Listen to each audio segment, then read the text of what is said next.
First at 5, a Kentucky man has beaten the odds, thanks to the hard work of local first responders and nearby farmers. A Smith Mills man is remarkably alive after being trapped in a grain bin for hours. It was a group effort by crews from all over the tri-state to free the man along Kentucky 268. 44 News reporter Claire Dugan has that story new tonight.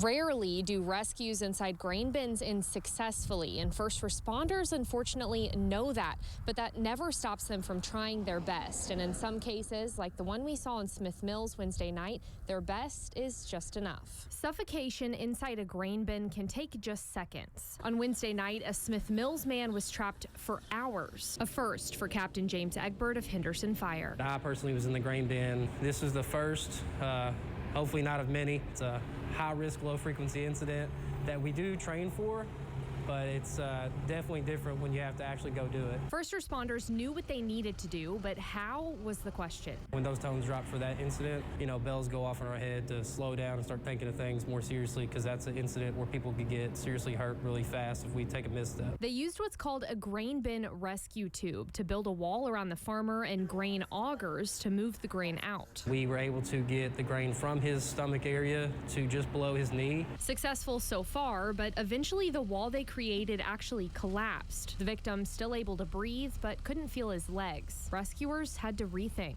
Technical rescue incidents don't always go as planned initially, so if something's not working, we say do something different, try something different. Now they created another stronger wall outside of the one they originally made and once again began pumping grain out, using 3 electric augers and a nearby farmer with his vacuum truck, making sure that man inside was staying with them. He was calm and patient and thankful the entire time. The man finally freed, flown to the hospital alive and well. A lot of times people see us on their worst day, and so, when the big red fire truck shows up, things are supposed to get better. So seeing him come out of that grain, it was a weight lifted off our shoulders for sure.